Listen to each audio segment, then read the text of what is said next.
Well, howdy, cartooned Hot Wheels fans. We have number 19 from the 2004 season of Hot Wheels. This is the first edition of the Hardnoze Mercury 1949. Oddly, I couldn't find any cartooned images of this vehicle doing a search for 1949, so that's a different year. That might be close. This one says it's a 1950. But if I understand, or my impression is that 1949 Mercury is probably the most popular Mercury ever, right? Or is there something more popular I'm missing? And anyways, well, I guess it doesn't matter. We're not going to compare it to the photographs anyways, because this thing is totally unrealistic and everything. It has the most massive Hot Wheels size. I don't know what these things are called, but they're big. Sadly, there's a bit of green missing here, so I'm thinking they painted this color first and then the dark one on top, and it just wasn't enough there. But it is nice that they painted a silver chrome trim work here on the side, and also the base is chrome, and they carry some of that here on the side, and that might be a side exhaust pipe for one, I'm guessing. Going to the front, yep, definitely raised and huge, and they got the grill there, looks good. I'm really happy that we have some silver headlights, because then I don't have to paint them. I can never paint a circle so perfectly, no way. And then, yeah, just dark green. And then we have 3 carbs coming out of here, air filters. Well, maybe no air filters, but nice pinstriping. So it's a really custom look for sure. And this looks like well, is that metallic? I can't even tell. Every now and then I see some speckling in there. I guess it's a very faint metallic, but this is definitely a metallic lime green here. Unfortunately, there's some more paint of the dark up here. And then the interior looks pretty dark as well, or the smoked plastic windows are dark, and then that interior is chromed. I wish it was a little bit lighter, the windows, that is. Oh well. So side pipes, and then we have a black plastic base and some undercarriage details press fit together. It tapers off here from the top view as well as the side view. And then we have the back, pretty plain looking, but I think that's just the way they were. 2 exhausts sticking out from the bottom piece. Or you know what? If these are chrome, these must be part of the interior piece. Yeah, right. Same with these things. So wait a sec. I mean, these look like side pipes. Then what are these? Right? Does this thing have 4 exhausts or something? Or these are just running boards, but for some reason it looks like they have an exhaust here. Well, who knows? It's a cartoon car. No big deal. I kind of feel like, well, I don't know where the lights are. Maybe there's no lights at all. Would the real one have them right here? Well, anyways. Yeah, rolls like a Hot Wheels.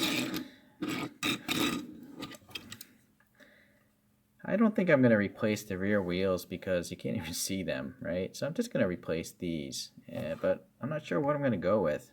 Give me a moment. So here we are with some hubcaps. They're inspired by real hubcaps, of course. Now, you might ask, how did I get this thing in here without actually drilling it apart?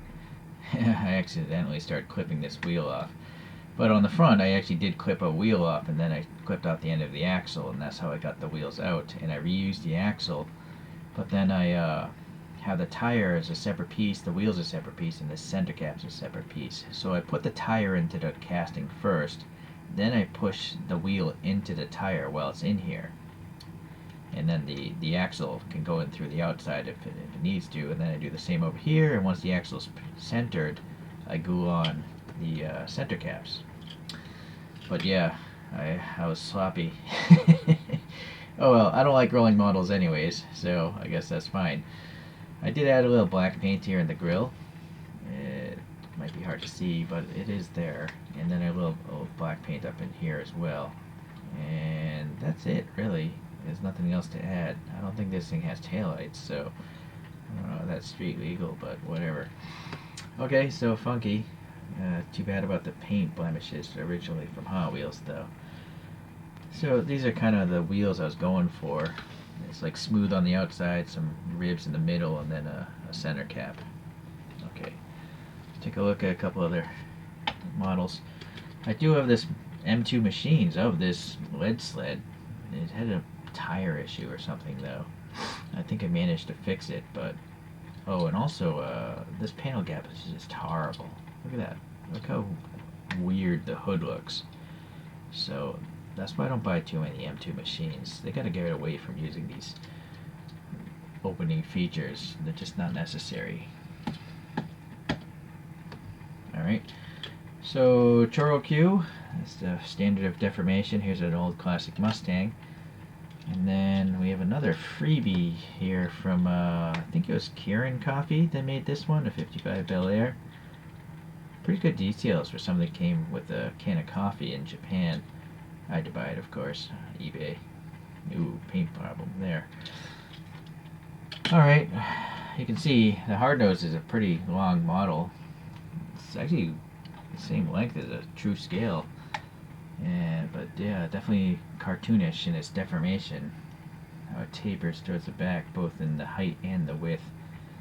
So I think it's pretty neat. Yeah.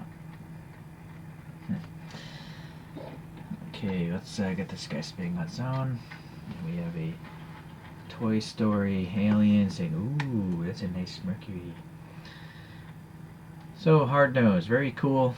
I can understand why Mattel doesn't make them, because I'm guessing no one bought them, but I did, just over a decade later, or 2 decades later. So I appreciate you guys watching today, and I'll see you in the next video. Thanks again. Bye.